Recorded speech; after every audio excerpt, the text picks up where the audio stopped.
a precarious moment for our country and for ourselves.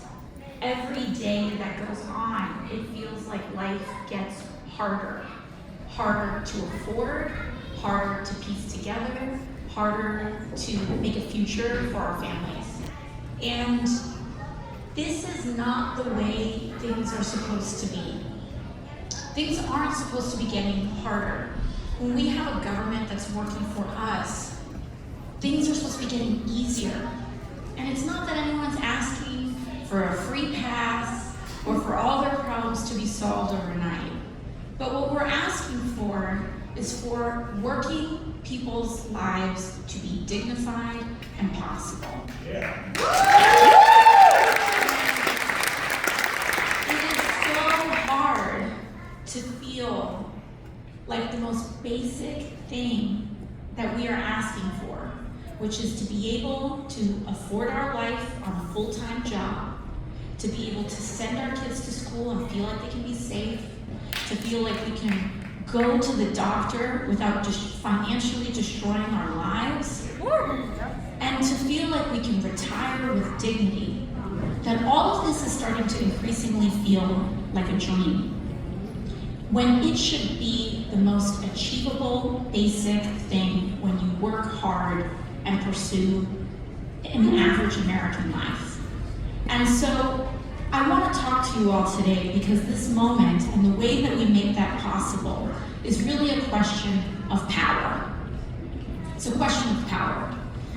And even in a purple place, I think there are things that we can all agree on, which is that the power in this country is not concentrated in working people.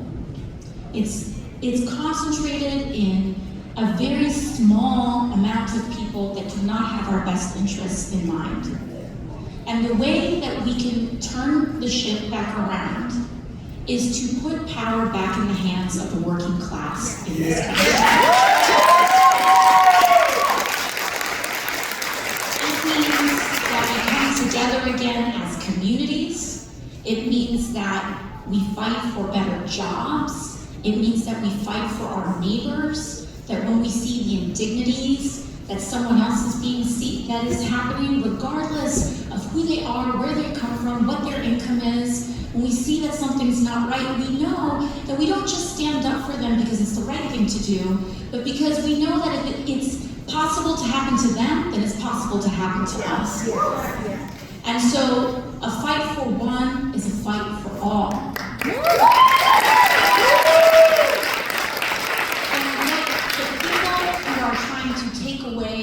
Our rights, our wages, our health care.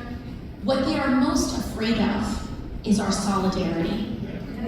What they are most afraid of is us recognizing that our differences are not that different after all. And so I love coming to places like Carlisle because, I was in Glens Falls in upstate New York a couple of weeks ago, and it's really lovely, the magic that can happen in places like these. Because when we actually get into a room with one another, people then start to say, oh, we're not that different after all. And so I'm really thrilled to hear about what's happening in your life, and I'm happy to share in that, and I'm really excited because we've got a lot of work to do. And I refuse to yield to this predetermined conclusion that our future is going to be worse. We are going to make it better. It's going to take a lot of work, but we have no other choice. We have no other choice but to try. So thank you all so much for welcoming us to Carlisle.